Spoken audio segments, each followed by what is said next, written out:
नमस्कार बच्चों, कैसे हैं आप। आशा करता हूँ बिल्कुल बढ़िया होंगे। अध्याय 4 चल रहा था, इसकी दूसरी वीडियो में आप सभी विद्यार्थियों का स्वागत है।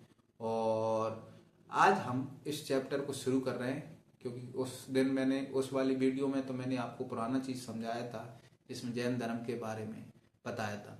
देखिए, मैं इसमें इस वीडियो में अभी 2 वीडियो और दिखाऊंगा आपको, जिसमें जैन धर्म और बौद्ध धर्म के बारे में आपको थोड़ा डिटेल पता चल जाएगी। फिर आगे इसको कंटिन्यू करेंगे, उसको भी देख लेना आप। ये इस टाइप की वीडियो होगी, थोड़ी एनिमेशन टाइप की वीडियो होंगी, उनको आप देख लेना। ठीक है, उसको आप बाद में देखना, पहले इसको देखो कि इनका अर्थ क्या है। विचारक, विश्वास और इमारत। देखिए, विचारक कौन होते हैं? विचारक वे लोग होते हैं जो समाज में अपनी स्थिति पर चिंतन करें और लोगों की स्थिति पर भी चिंतन करें। जैसे कि आज के समाज में जो कुछ हो रहा है, ये अच्छा नहीं हो रहा, ये बुरा हो रहा है ना। समाज को इस दिशा में चलना चाहिए। मनुष्य कौन है, हाँ, भगवान कहाँ है। तो इस टाइप के जो विचार, जिन बातों पर विचार करे, है ना, मनुष्य कौन है, मरने के बाद क्या हुआ, तो इस टाइप की जो बातें जो सोचने लगे अन्य कामों को छोड़कर, वो होते हैं विचारक। हाँ, इतिहास में कई लोग ऐसे, कई विचारक हुए हैं, उनमें से कुछ के बारे में मैंने यहाँ पे बोर्ड पे दिया है। लेकिन भारत में 2 विचारक हुए थे, एक तो बौद्ध और एक हुए थे जैनियों के महावीर स्वामी। और भी कई विचारक हुए हैं, ठीक है, लेकिन मुख्य यही लोग हैं। इन्होंने उस समय अपनी स्थिति को देखा, है ना, इस विश्व व्यवस्था में मनुष्य की स्थिति को देखा और इस व्यवस्था को देखा। देखने के बाद ये समझा कि अपन लोग कौन है, क्या करते हैं, क्या परिणाम है, सारी चीजों के बारे में उन्होंने विचार किया। और उसके बाद इन्होंने एक विश्वास जगाया, मतलब एक विचार मनाया और उसको उन्होंने जीवन में पालन किया।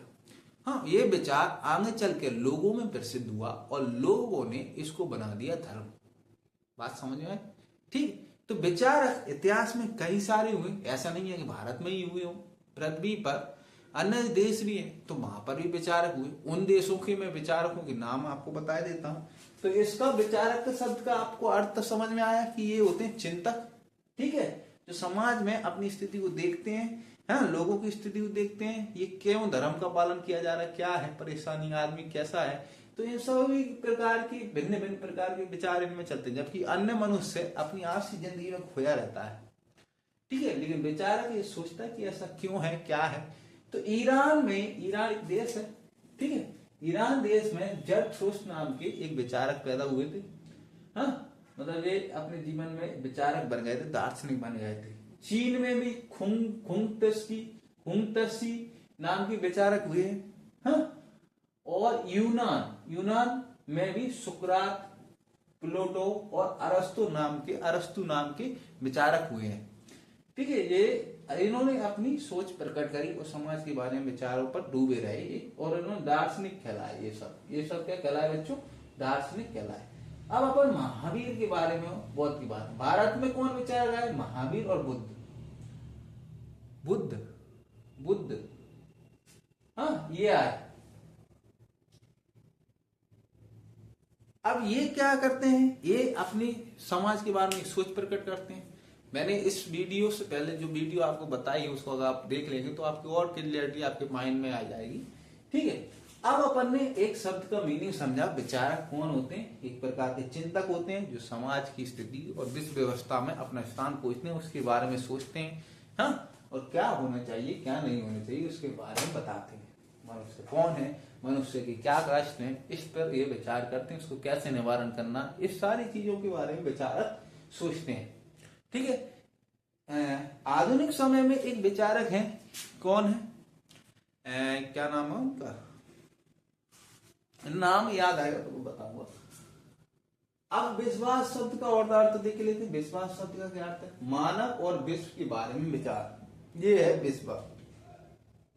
इनकी लोगों के जो विश्वास होंगे मानव और विश्व के संदर्भ में, वो विचार को ही विश्वास कहा जाता है। ठीक है, अब इनकी जो सोच है, जैसे महावीर की सोच थी अहिंसा, किसी भी कीड़े मकोड़े की मृत्यु मनुष्य से नहीं होनी चाहिए। हाँ, तो इस टाइप की अहिंसा ये बर्दाश्त नहीं करते थे महावीर। हाँ, जबकि बौद्ध धर्म में सम्यक दृष्टि की बात, सब कुछ संतुलन में होना चाहिए। तो इनके अलग अलग विचार हैं, अलग अलग विचार में उन्होंने ईश्वर को माना, किसी ने नहीं माना, तो इसकी बात करी गई है विश्वास। ठीक है, इनका क्या विश्वास था जीवन के संदर्भ में, हाँ, देश विदेश मतलब विश्व के बारे में, मनुष्य सभ्यता के बारे में, प्रकृति के बारे में, तो वो होता है विश्वास कि वो किस पर विश्वास रखते हैं। हाँ, फिर क्या है, इमारतें। इमारतें क्या है, यहाँ पे इमारतों का तो आपको पता ही है कि इमारतें होती क्या है, लेकिन यहाँ पे इमारतों शब्द का उपयोग स्तूपों, मूर्तिकला और इन धर्मों से, इन विचारों को से संदर्भित जो मूर्तियां हैं, स्थापत्य कला, उनको लिया गया है इमारतों से। मतलब बात समझ में आ गई? हाँ, इतना आपको समझ में आ गया, तो मैंने इतना आपको क्लियर किया। अब इस चैप्टर में अपन पढ़ेंगे क्या? इस चैप्टर में अपन सांस्कृतिक विकास पढ़ना है इनको लेकर। इसमें मुख्य सांस्कृतिक विकास में क्या पढ़ेंगे अपन? बौद्ध धर्म, जैन धर्म और वैदिक धर्म के बारे में जानेंगे, जिसके बीज उस समय बोल दिए थे वैदिक धर्म के समय, और उसको भविष्य में अभी देखा गया था। कब देखा गया था? 600 ईस्वी पूर्व से लेकर 600 ईस्वी के समय समाज में, और अभी तक भी है। वो आज हिंदू धर्म के रूप में, सनातन धर्म के रूप में। ठीक है, तो अब इसको हम देखेंगे, और ये कब तक का देख रहे हैं अपन? 600 ईसा पूर्व से लेकर 600 ईसा तक का।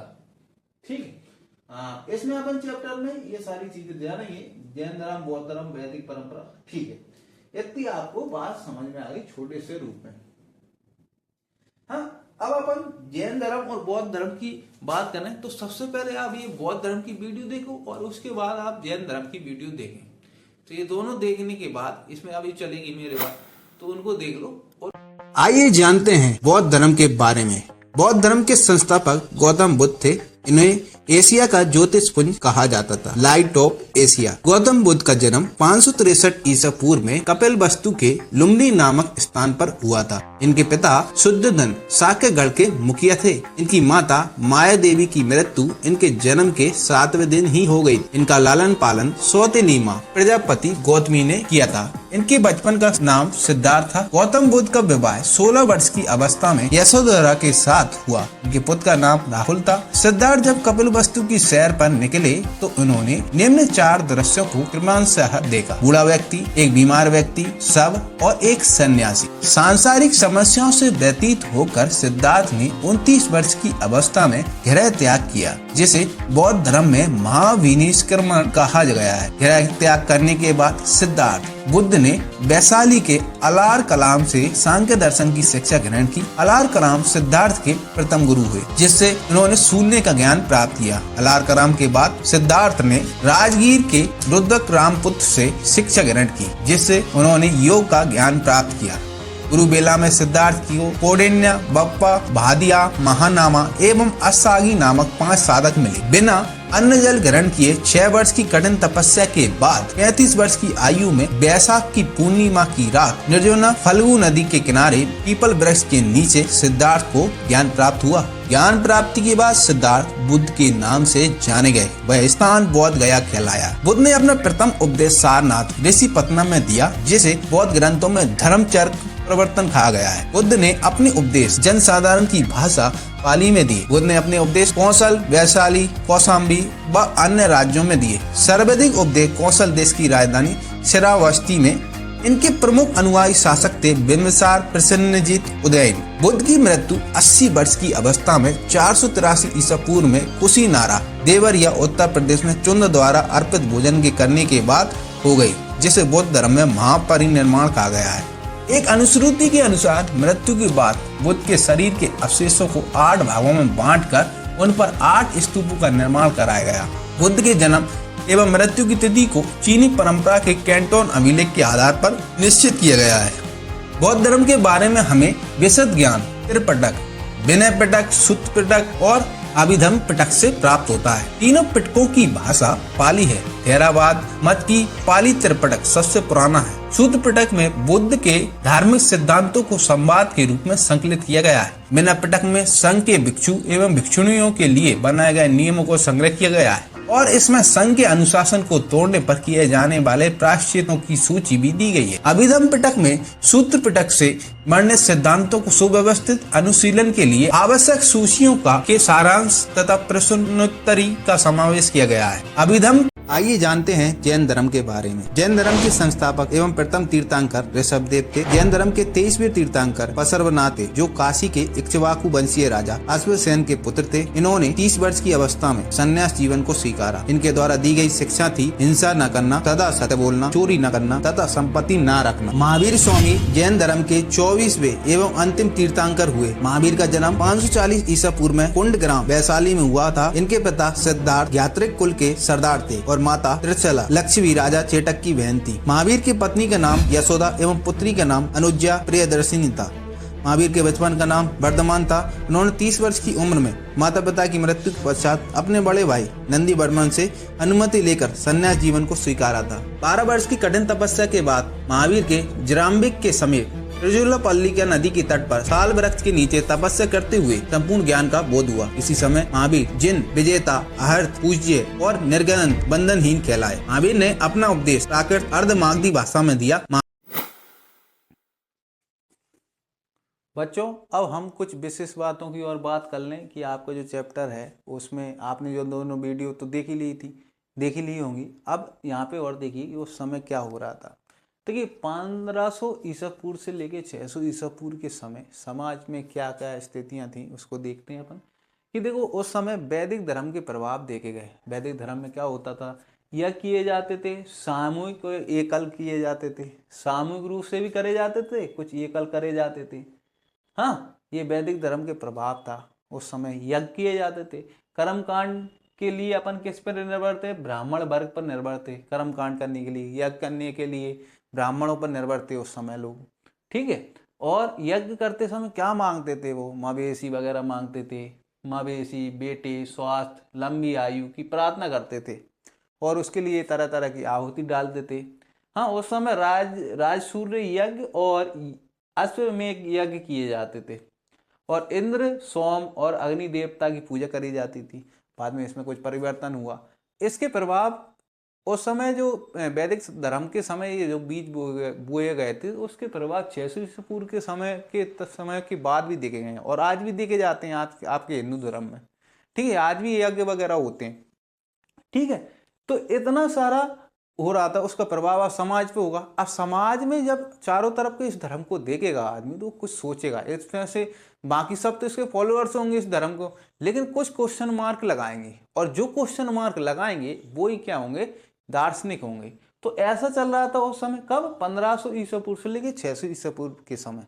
फिर 600 ईसा पूर्व जहाँ से आपका चैप्टर स्टार्ट होता है वहां पे क्या हुआ कि उपनिषद वगैरह से हमें पता चला। क्या पता चला कि उस समय जीवन का अर्थ संबंधी प्रश्न ढूंढने लगे थे कुछ लोग जो इस व्यवस्था को नहीं मानते। वो सोचते थे कि ये जो वैदिक धर्म में जो बात बताई गई है वो सत्य है कि नहीं है, जीवन का क्या अर्थ है, अपन लोग कौन है, इस टाइप के प्रश्न उनके मन में जागने लगे थे लोगों के, कुछ लोगों के। बाकी तो सब तो उस समय भी फॉलोअर्स थे कुछ लोग और आज भी अंधभक्ति करते हैं, फॉलोअर्स करते हैं, फॉलो करते हैं, किसी दूसरे की कहे हुए अनुसार ही चलते रहते हैं। कभी प्रश्न में नहीं लगाते कि क्या चीज सही है क्या गलत है। तो कुछ प्रश्न करने लगे थे कि जीवन का अर्थ क्या है, ठीक है। और ये सब उपनिषदों से मिली है जानकारी। मृत्यु के बाद जीवन कैसा होता है, क्या मृत्यु के बाद जीवन होता है कि नहीं होता, इस टाइप का प्रश्न उनके मन में जागने लगता है। पुनर्जन्म होता है कि नहीं होता, पुनर्जन्म मरने के बाद कोई जन्म लेता है कि नहीं लेता। वैदिक धर्म के बाहर दार्शनिक कहते सत्य है, एक है यानी। और जो वैदिक धर्म के बाहर के जो दार्शनिक हैं, चिंतक हैं, जो वैदिक धर्म को नहीं मानते, वो एक प्रकार से ये सोचते हैं कि ये एक सत्य एक है कि अनेक है ना। जैसे जैन धर्म के लोग कुछ और सोचते होंगे, बौद्ध धर्म के कुछ और सोचने लगे कि ये जीवन में आत्मा होती है कि नहीं होती, इस टाइप पे भगवान होते हैं कि नहीं होते, इस टाइप का उनका दिमाग चलता था। वो सोचते थे कि ऐसा होता है कि नहीं होता, इस टाइप के प्रश्न उनके मन में जागने लगे। हाँ, यज्ञों में आहुति देने से सही है या गलत, इससे मन की जो प्रसन्नता होती है वो होती है कि नहीं होती है, इससे मनोकामना पूर्ण होती है कि नहीं होती। आज भी जो अनपढ़ आदमी है वो अभी भी द्वंद की स्थिति में जो धर्म को मानता है कि इससे होती है कि नहीं होती है। तो इस टाइप के प्रश्न उनके मन में जागने लगे थे उस समय।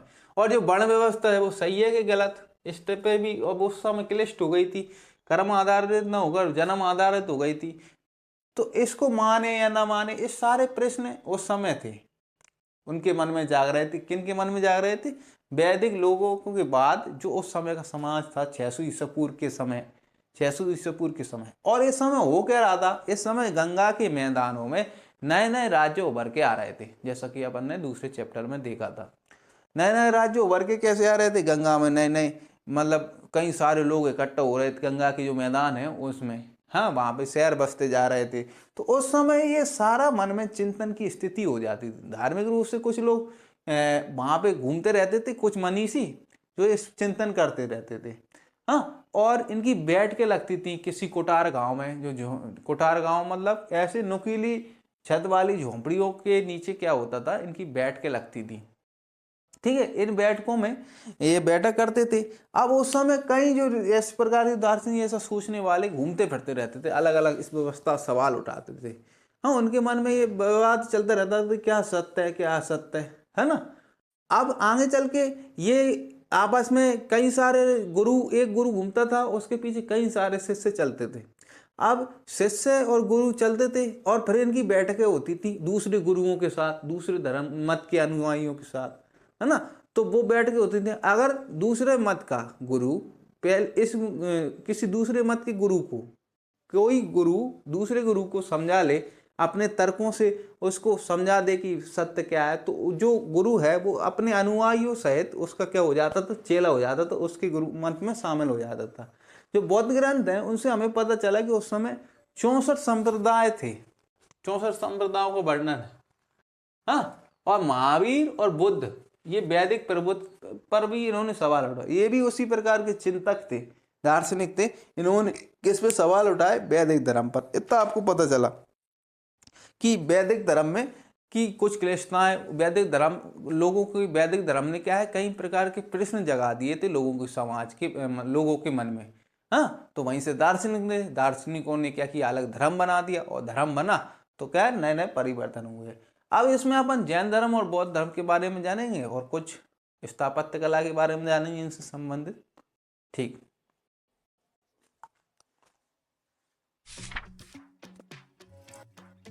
बच्चों अब हम थोड़ा किताब को और पढ़ लेते हैं, जो कुछ इसमें रहा है उसको और देख लेते हैं, जैसे कि आपको थोड़ा कंप्लीट नॉलेज हो किसी चीज़ के बारे में। अगर तुम पढ़ रहे हो उसको ढंग से पढ़ो, इम्पोर्टेंट पढ़ना एक गलत बात है। आपको अगर फ्यूचर में कुछ एग्ज़ाम देखने हैं तो उन एग्ज़ामों में यही सब आएगा, तो उसके लिए डिटेल में पढ़ना बहुत ज़रूरी है, इम्पोर्टेंट को छोड़ देना चाहिए एक साइड में।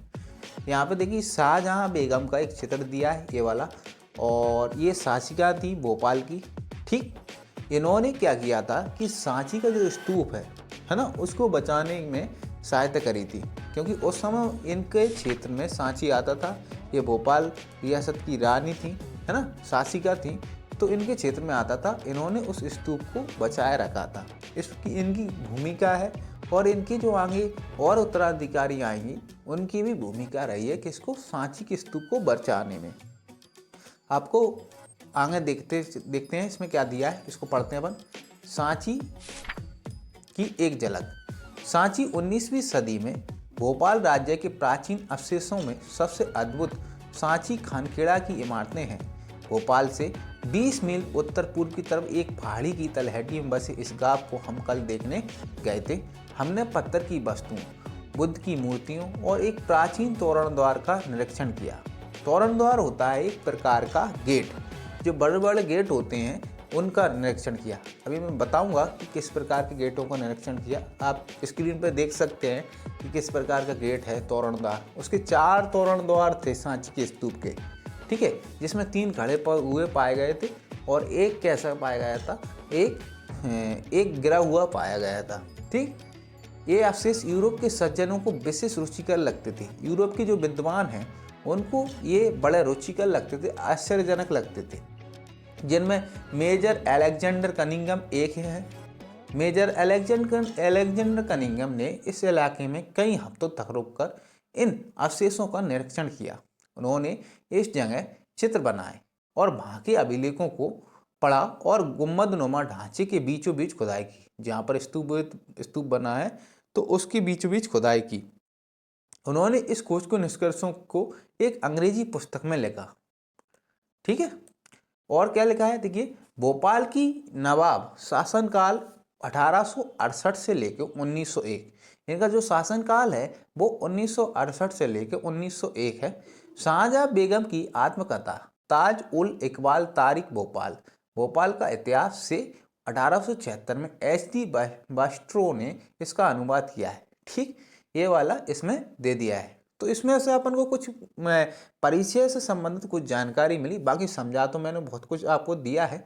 हाँ, अब और देखिए वो भी आएगा थोड़ा, इसको और देखिए ये कुछ पोर्शन छूटता तो मैं सोच रहा हूँ कि इसमें से थोड़ा बहुत भी आपको छूटे नहीं, जो कुछ भी आ रहा है वो आपको दिखता चले, आपकी नॉलेज में रहे। कहीं अगर एक आध ऑप्शनल आ जाए तो आप उसको देख सकते हैं, ऑप्शनल प्रश्न तो बन ही जाते हैं। हाँ, यहाँ पे देखिए 19वीं सदी, अब यहाँ से स्टार्ट होगा उसको देखें। 19वीं सदी के यूरोपियों में सांची के स्तूप के लेकर काफी दिलचस्पी थी। ये लोग बड़ा पसंद करते थे इस स्तूप को।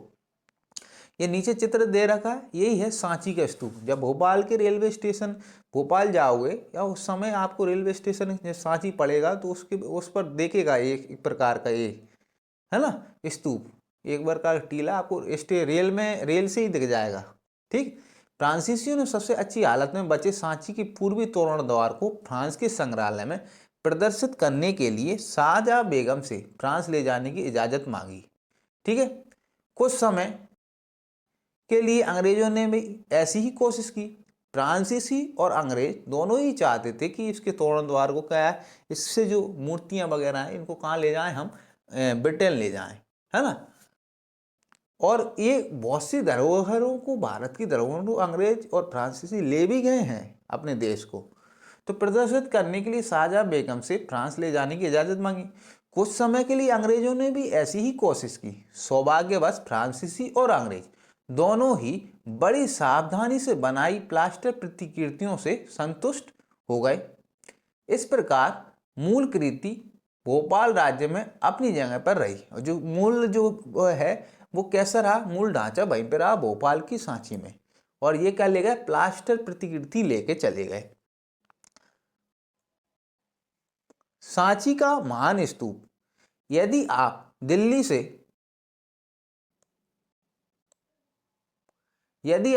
से भोपाल की रेल यात्रा करेंगे, ये आपको थोड़ा सा दिया है, उसको और देख लेते हैं क्या है। तो आप एक पहाड़ी के ऊपर एक मुकुट जैसे खूबसूरत स्तूप को देखेंगे। यदि आप गार्ड को सूचित करेंगे तो वह सांची के छोटे से स्टेशन पर 2 मिनट के लिए गाड़ी को रोक देंगे। बस इतना समय है कि आप गाड़ी से उतर जाएं और पहाड़ी पर चढ़ते हुए आप पूरे स्तूप समूह को देख सकते हैं। एक विशाल गोलार्ध ढांचा, आधा गोला ढांचा, कई दूसरी इमारतें जिसमें 5वीं सदी में बना एक मंदिर भी शामिल है। हाँ, और कई इमारतें देख सकते हैं यहाँ पे। और 5वीं सदी में बना मतलब ईसा पूर्व के बाद, ये नहीं, ईसा के बाद का 5वीं सदी में बोल रहा है। वहाँ के उस समय का एक मंदिर भी इसमें शामिल है। जो प्राचीन अवशेष हैं उनको अपन देख सकते हैं। और देखिए क्या है, भोपाल के शासकों शाहजहां बेगम और उनकी उत्तराधिकारी सुल्ताना जहां बेगम ने इस प्राचीन स्थल की रख रखाव के लिए धन का अनुदान दिया। ठीक है, किसने दिया, सुल्ताना जहां बेगम ने। हाँ, और शाहजहां बेगम की उत्तराधिकारी थी, कौन थी, सुल्ताना जहां बेगम। इन्होंने क्या किया, इस प्राचीन धरोहर स्थल की क्या है, रख रखाव के लिए धन का अनुदान दिया था। आश्चर्य नहीं कि जॉन मार्शल ने सांची पर लेके अपने महत्वपूर्ण ग्रंथ को सुल्तान जहां को समर्पित किया। सुल्तान जहां बेगम ने वहां पर एक संग्रहालय आप समझते हो जिसमें पुरानी मूर्तियां वगैरह रखी जाती हैं, हाँ, और अतिथिशाला बनाने के लिए अनुदान दिया। वहां रहते हुए ही जॉन मार्शल ने उपरियुक्त पुस्तक लिखी। जो पुस्तक अपन ने पहले बात करी वो ही लिखी। इस पुस्तक के विभिन्न खंडों के प्रकाशन में सुल्तान जहां ने बेगम ने अनुदान दिया, मतलब कुछ धन दिया जिससे कि इसका प्रकाशन हो पाए उस समय। ठीक है, इसलिए यदि आप स्तूप समूह बना रहे हैं तो उसके पीछे कुछ विवेकपूर्ण निर्णयों की बड़ी भूमिका है। विवेकपूर्ण निर्णय मतलब कैसे बनाया, किसने बनवाया, है ना, किस प्रकार बना। शायद हम इस मामले में बड़ा भाग्यशाली रहे हैं कि इस स्तूप पर किसी रेल ठेकेदार या निर्माता की नजर नहीं पड़ी। जैसे सिंधु सभ्यता के समय, हाँ, सिंधु घाटी सभ्यता जो स्थल है वो कैसे टूट गए थे, क्योंकि उनके ऊपर ठेकेदार वगैरह की नजर पड़ गई थी, ईंटें वगैरह चुरा ली गई थी वहां से, है ना। इस स्तूप पर किसी रेल या ठेकेदार या निर्माता की नजर नहीं पड़ी। उन लोगों से भी बचा रहा। जो चीजों यूरोप के संग्रहालय में ले जाना चाहते थे। बौद्ध धर्म और इस महत्वपूर्ण ग्रंथ की खोज से आरंभिक बौद्ध धर्म के बारे में हमारी समझ में महत्वपूर्ण बदलाव आए। आज यह जगह भारतीय पुरातात्विक सर्वेक्षण के सफल मरम्मत और संरक्षण का जीता जागता उदाहरण है। अभी इसकी कुछ मरम्मत भी कर दी गई है। ठीक, ये हो गया। अब इतने में आपको बहुत सारी चीजें समझ में आ गई होंगी और बाकी तो मैंने इस पे समझाया ही है। और देखने क्या है, हाँ, आखिर इस इमारत का क्या महत्व है? ये टीला क्यों बनाया जाता था? जो इमारत आपने देखा है सांची के स्तूप, उसका महत्व क्या है? यह टीला क्यों बनाया गया और इसके अंदर क्या था? इसके चारों ओर पत्थर की रेलिंग क्यों बनाई गई? इस स्तूप समूह को किसने बनवाया या किसके लिए धन किसने दिया? इसकी खोज कब की गई? ग्रंथों, मूर्तियों, स्थापत्य कला और अभिलेखों के अध्ययन के द्वारा हम इस रोचक इतिहास की खोज कर सकते हैं। आइए हम प्रारंभिक बौद्ध धर्म की पृष्ठभूमि की अन्वेषण से शुरुआत करें। अब अपन क्या करेंगे, प्रारंभिक जो बौद्ध धर्म है उसका अन्वेषण करेंगे। ठीक है, और जो आपके सामने जो प्रश्न आए ना, किसने दिया, इसकी खोज कब की गई, ग्रंथों और मूर्तियों, स्थापत्य कला, अभिलेखों के अध्ययन के द्वारा हम इस रोचक इतिहास को क्या करेंगे, अन्वेषण करेंगे और देखेंगे कि प्रारंभिक बौद्ध धर्म क्या था। और भी कुछ धर्मों के बारे में भी जानेंगे, जैसा कि मैंने वीडियो में बता रखा है। अब यहाँ पे देखिए दूसरा टॉपिक, ये वहीं से शुरू हुआ जहाँ पे मैंने आपको बोर्ड पे समझाया था मोटा मोटा। अब थोड़ा और इसको और देख लीजिए, कुछ एक आध चीज़ छोड़ देते हैं, छूट जाती है। जैसे कि NCERT रहती ना, उसकी खासियत रहती है कि वो कुछ ऐसी चीज़ें छोड़ देती है, सॉरी अपन समझ नहीं पाते उसके, ये क्या कम शब्दों में आपको ज़्यादा जानकारी देती है। उसी को डिकोड करने के लिए मैं यहाँ पे बैठा हूँ, आपके लिए डिकोड कर रहा हूँ। ठीक है, अब यहाँ पे देखिए प्रश्न 2, पृष्ठभूमि या गौरववाद, इसको देखते हैं। ईसा पूर्व प्रथम सहस्त्राब्दी मतलब 1000 साल की बात है। कितने वर्षों की बच्चों? 1000 साल, और वो भी ईसा पूर्व के 1000 साल पहले की बात है। ठीक है, काल विश्व इतिहास में एक महत्वपूर्ण मोड़ माना जाता है। पूरे विश्व के इतिहास में क्या है, एक महत्वपूर्ण मोड़ माना जाता है। इस काल में ईरान में जरथुस्त्र जैसे चिंतक, चीन में खुंग त्सी और यूनान में सुकरात, प्लेटो, अरस्तु और भारत में महावीर और बुद्ध, कई अन्य चिंतकों का उद्भव हुआ। इन्होंने जीवन के रहस्यों को समझने का प्रयास किया, साथ ही साथ वे इंसानों और विश्व की व्यवस्था के बीच रिश्ते को समझने की कोशिश कर रहे थे। हाँ, यही थे वो चिंतक। अब मैं इसको कुछ नहीं समझाऊंगा और मैं आपको बता दिया हूं पहले ही कि कैसे क्या है। यही वो समय था जब गंगा घाटी में नए राज्य और शहर उभर रहे थे। सामाजिक के आर्थिक जीवन में कई तरह के बदलाव आ रहे थे। ये मनीषी इन्हें इन बदलते हालातों को समझने की कोशिश कर रहे थे। मनीषी मतलब ये चिंतक। हाँ, अब और देखिए क्या दिया है, कर रहे थे। अब इसमें क्या है, देखो वैदिक धर्म में अपन ने ऋग्वेद के बारे में पढ़ा था। ऋग्वेद, यजुर्वेद, सामवेद, अथर्ववेद, है ना। अथर्ववेद बाद में आया था, ऋग्वेद, यजुर्वेद, सामवेद ये पहले आ गए थे। तो ऋग्वेद में अग्नि से कुछ प्रार्थना करी गई, उसका कुछ अंश दिया है। और अपन ने इस बात की भी चर्चा करी थी कि ऋग्वेद में क्या है, ऋचाएं हैं। ठीक है, तो ऋचाओं की भी चर्चा इसमें की गई। इसको देखें, यहाँ पर ऋग्वेद में लिए गए 2 छंद हैं जिनमें अग्निदेव का आवाहन किया गया है। किसका आवाहन किया है बच्चों? अग्निदेव का आवाहन किया है। तो उसको और देखते हैं। हे शक्तिशाली देव, आप हमारी आहुति देवताओं तक ले जाए। किसको बोल रहे हैं जी? यज्ञ समय अग्नि प्रकट प्रज्वलित हो रही है, तो उस समय उससे बोला जा रहा है कि हे शक्तिशाली देव अग्निदेव, आप हमारी आहुति देवताओं तक ले जाएं। हे बुद्धिमंत, आप तो सबके दाता हैं। हे पुरोहित, हमें खूब सारा खाद्य पदार्थ दें। और क्या डिमांड कर रहे हैं, क्या मांग कर रहे हैं? पुरोहित हमें खूब, ये देवता आप हमें क्या दें? खूब सारा खाद्य पदार्थ दें खाने पीने के लिए। हाँ, हे अग्नि, यज्ञ के द्वारा हमारे लिए प्रचुर धन ला दें और हमारे लिए धन ला दें। ये ऋग्वेद का वर्णन है इसकी कुछ ऋचाओं के बारे में। हे अग्नि, जो आपकी प्रार्थना करता है उसके लिए आप सदा के लिए पुष्टिवर्धक अद्भुत गाय ला दें। क्या ला दें? एक पुष्टिवर्धक गाय ला दें। हमें एक पुत्र मिले जो हमारे वंश को आगे बढ़ाए। तो ऋग्वेद में आप देख रहे हैं तो किस प्रकार क्या मांग की जा रही है यज्ञ के द्वारा। हाँ, इस तरह के छंद एक खास तरह की संस्कृत में रचे गए थे जिसे वैदिक संस्कृत कहा जाता है। ये स्रोत पुरोहित परिवारों के लोगों को मौखिक रूप से सिखाए जाते थे। किसको सिखाए जाते थे बच्चों? पुरोहित परिवार के लोगों को मौखिक रूप से सिखाए जाते थे। लिखित रूप से नहीं सिखाए जाते थे, मौखिक रूप से सिखाए जाते थे। इतनी बात हो गई क्लियर? ठीक है। यहाँ तक अपन ने इसको देख लिया। अब 2.1 देखते हैं यज्ञों की परंपरा। इसमें कुछ छूटना नहीं चाहिए, आप इसको अच्छे से अध्ययन करें, फिर बाकी भी अपना नोट्स बनाते रहे। चिंतन, यज्ञों की परंपरा। चिंतन धार्मिक विश्वास और व्यवहार की कई धाराएं प्राचीन युग से चली आ रही थी। कहाँ से चली आ रही थी? चिंतन की, धार्मिक विश्वास की और व्यवहार की कई प्राचीन युग से चली आ रही थी। क्या धाराएं चली आ रही थी? मतलब इनके बीच प्राचीन समय में वो दिए थे, है ना। लोग चिंतन करने लगे थे, मनीषी धार्मिक विश्वास बन गए थे और व्यवहार भी चलन में आ गया था। यही सारी चीजें पूर्व वैदिक परंपरा, जिनकी जानकारी हमें 1500 से 1000 ईसा पूर्व में संकलित ऋग्वेद से मिलती है, वैसी एक प्राचीन परंपरा थी। ऋग्वेद अग्नि, यंत्र, सोम आदि कई देवताओं की स्तुति का संग्रह है। यज्ञों के समय इन स्त्रोतों का उच्चारण किया जाता था और लोग मवेशी, बेटे, स्वास्थ्य, लंबी आयु आदि के लिए प्रार्थना करते थे। शुरू शुरू में ये यज्ञ सामूहिक रूप से किए जाते थे। बाद में लगभग 1000 ईसा पूर्व से लेकर 500 ईसा पूर्व कुछ यज्ञ घरों के मालिकों द्वारा किए जाते थे। राजसूय, अश्वमेध जैसे जटिल यज्ञ सरदार और राजा किया करते थे। इनके अनुष्ठानों के लिए उन्हें ब्राह्मण पुरोहितों पर निर्भर रहना पड़ता था। ये राजसूय और अश्वमेध क्या है? देखो, रामायण में आपने अश्वमेध यज्ञ के बारे में सुना होगा। रामायण जिसको पता है, उसमें घोड़ा दौड़ाया जाता है। घोड़ा दौड़ाने के बाद जिस जिस क्षेत्र में घोड़ा जाता है वो क्षेत्र किसका हो जाता है? घोड़ा दौड़ाने वाले राजा का हो जाता है। हाँ, और अगर इसको कोई रोकता है तो उस राज्य की सीमा, उस राज्य की सेना इस राजा से क्या है? लड़ाई करेगी, जो योग्य कर रहा है, मतलब घोड़े को दौड़वा रहा है। ठीक है, इसको थोड़ा मॉरल्स देख लेना कि ये होता है अश्वमेध यज्ञ और राजसूय यज्ञ।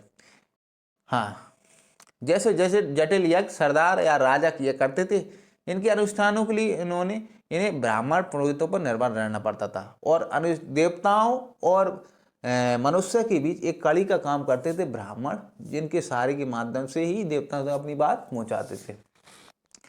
अब 2.2 में नया प्रश्न दे रखा है। नया प्रश्न किस में दिया रखा है? देखिए बच्चे, नया प्रश्न है कि उपनिषदों 6ठी सदी ईसा पूर्व से पाई गई विचारधाराओं से पता चलता है कि लोग जीवन का अर्थ, मृत्यु के बाद जीवन की संभावना और पुनर्जन्म के बारे में जानने के लिए उत्सुक थे। जो प्रश्न मैंने उसमें बोर्ड पे समझाए थे वही है। क्या पुनर्जन्म अतीत के कर्मों के कारण होता है? ऐसे मुद्दों पर पुरजोर बहस होती थी। मनीषी परम यथार्थ की प्रकृति को समझने, मतलब जो यथार्थ में है उसकी प्रकृति समझने और अभिव्यक्ति करने में लगे थे। वैदिक परंपरा से बाहर के कुछ दार्शनिक यह सवाल उठा रहे थे कि यह सत्य एक होता है या अनेक, और जो वैदिक धर्म से बाहर के लोग हैं वो ये सोच रहे थे, ये सवाल उठाते थे कि ये सत्य एक है कि अनेक है।